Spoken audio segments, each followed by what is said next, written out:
यह है दोस्तों केदार का पुल। ठीक सामने है केदारेश्वर मंदिर, नीचे बह रही है रामगंगा नदी यानी कि पश्चिमी रामगंगा। ठीक यहाँ पर संगम बनाती है बीनो नदी। मैं कह रहा था कि उत्तराखंड के हिल एरिया का ये जहाँ तक है मैंने सुना है कि सबसे लंबा पुल ये है। हिल एरिया का 105 मीटर इसकी लंबाई है और चौड़े पुल वैसे बेशक हो सकते हैं उत्तराखंड में हिल एरिया में, लेकिन इतनी लंबाई वाला पुल नहीं है। तिरंगा लहराने का एक नियम होता है। झांसी का मार्केट शुरू होने से पहले दोस्तों यहाँ पर दिखता है हमें भूमिया मंदिर। बहुत लगता है जैसे संतरे लगे हो पेड़ पे, लेकिन ये बहुत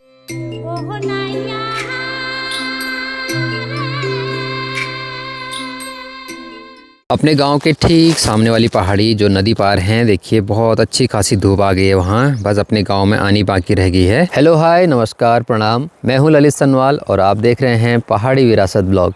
आप सभी का स्वागत है हमारे चैनल में। और उत्तराखंड देवभूमि के इन खूबसूरत पहाड़ों से ब्लॉगिंग की स्टार्टिंग हो रही है दोस्तों अपने गाँव से। सुबह सुबह का अभी टाइम है, बहुत ज़्यादा ठंड हो रही है पहाड़ों में।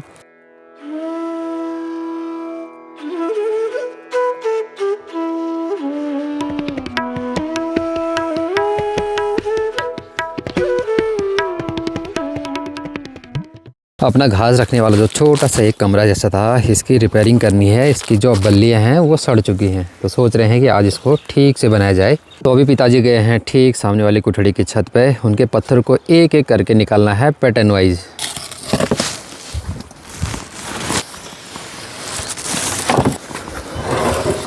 आजकल घर के आगे जो सरसों खिली है देखने में बहुत खूबसूरत लग रही है। बस कुछ दिन में ये राई अच्छे से पक जाएगी। पत्थर निकालते समय अपने हाथ पे एक चोट भी लग गई है हल्का सा। ये देखिए खून जम सा गया है, एकदम ठंडा हो गया हाथ भी। सुबह सुबह इतना भयंकर पाला पड़ा है ना, देखिए पाला साफ साफ दिखाई दे रहा है इन लहसुन के पत्तों पे।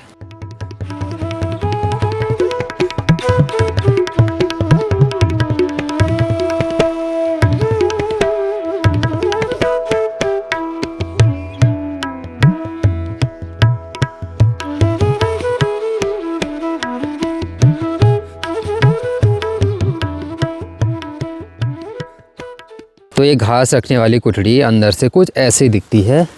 ये पूरी तरह से बल्लियाँ जो हैं पूरी सड़ चुकी हैं अब, और खेतीबाड़ी में जो सामान यूज़ होता है उसको रखा है। बाकी इसके अंदर घास ही रखी जाती है। घरों के आसपास आजकल बहुत सारी पक्षियाँ दिखाई दे रही हैं। मतलब हर सीज़न में अलग अलग पक्षियाँ दिखाई देती हैं। कभी गौरैया दिखाई देती है तो कभी कोई दूसरी पक्षी दिखाई देती है। मुझे तो इनके नाम ठीक से भी पता नहीं है। अभी दिन के लगभग 12:30 बज रहे हैं और ईजा लेके आ गई है माल्टा काट के। तो फटाफट से माल्टा खाते हैं। ढूंढ का ढूंढ मत आ रहा हूँ बस।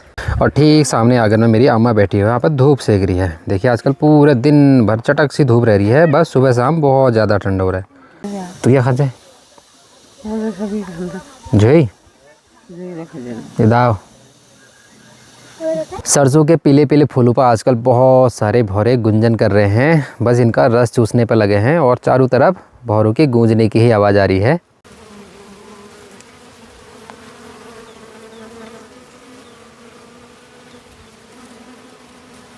बाकी ठीक सामने देखिए पेड़ पे एक पुरानी लौकी यहाँ पे ऐसे की ऐसी रह गई है। देखिए भाई अपने घर के पास में ही देखिए खेत किनारे एक पेड़ है। लगता है जैसे संतरे लगे हो पेड़ पे, लेकिन ये बहुत खट्टा होता है।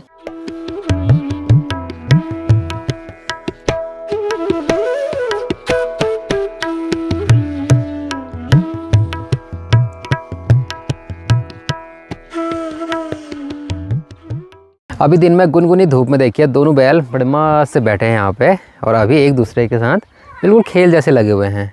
बहुत मस्त लग रहा है ठंड के दिनों में। ये धूप बहुत अच्छी लग रही है इन बैलों को भी। घर पर तिरंगा तो लहरा सकते हैं, लेकिन तिरंगा लहराने का एक नियम होता है। या तो उसको 5 बजे तक ही हम लहरा सकते हैं और झंडे की कंडीशन भी अच्छी होनी चाहिए। अगर वो कटा फटा है तो झंडे का अपमान समझा जाता है।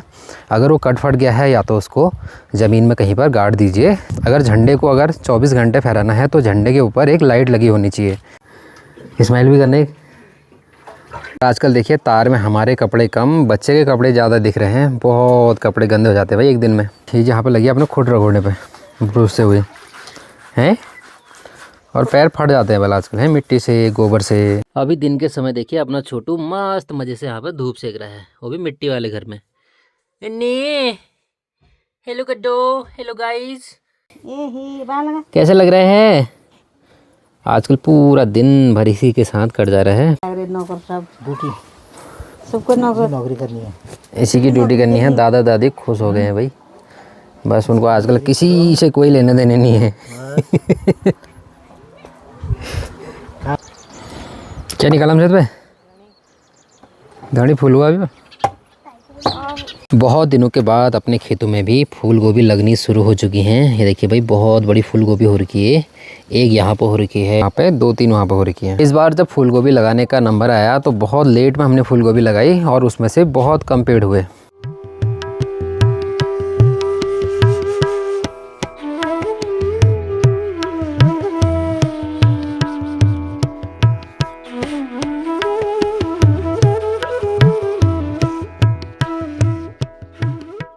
अभी दोस्तों मैं निकल रहा हूँ यहाँ से सीधे अपने स्कूल की तरफ को। हो सकता है मैं अपने दोस्त के वहाँ भी रुक सकता हूँ। तो अभी यहाँ से सालदी की तरफ चलते हैं। तो दोस्त का बार बार कॉल आ रहा था कि आज मेरे यहीं रुकना, तो राकेश दा भी चल रहा है अभी साथ में। तो अभी हम जा रहे हैं, हमारे एक ख़ास दोस्त हैं उनके वहाँ पर, तो कल वहीं से स्कूल की तरफ निकल जाएँगे। ये है दोस्तों केदार का पुल, ठीक सामने है केदारेश्वर मंदिर यहाँ पर, और नीचे बह रही है रामगंगा नदी, यानी कि पश्चिमी रामगंगा। ठीक यहाँ पर संगम बनाती है बीनो नदी। तो बीनो नदी और पश्चिमी रामगंगा का संगम है केदार पे। ठीक सामने वाली रोड जा रही है दोस्तों देखाट के लिए। ये वाली रोड जा रही है दोस्तों मासी, चकोटिया और गैरसैंण के लिए। बाकी अपने दोस्त लोग यहाँ पर लगे हैं डिस्कशन करने पे।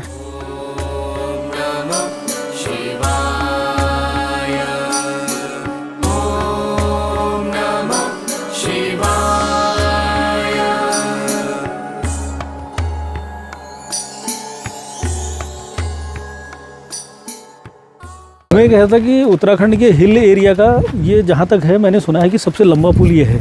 हिल एरिया का 105 मीटर इसकी लंबाई है। और चौड़े पुल वैसे बेशक हो सकते हैं उत्तराखंड में हिल एरिया में, लेकिन इतनी लंबाई वाला पुल नहीं है। और यहाँ पे है पुराना झूला पुल, जिससे कि लोग आया जाया करते थे पहले, लेकिन अब ये ठीक अभी हाल ही में नया पुल बन के तैयार हुआ है। पहले लोग इसी से ही आते जाते थे।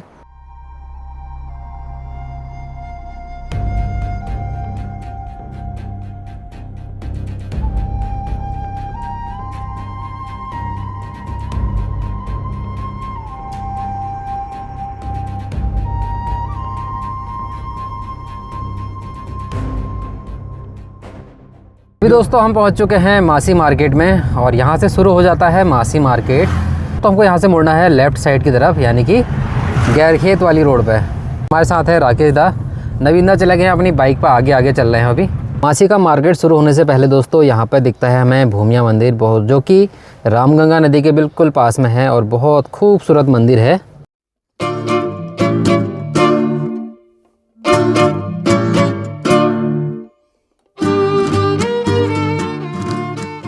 ठीक सामने है दोस्तों मासी मार्केट, और यहाँ से लगभग 10 किलोमीटर आगे जाके वहाँ है चकोटिया मार्केट। उसके बिल्कुल किनारे पे बह रही है रामगंगा नदी, और ठीक सामने है सोमनाथ ग्राउंड।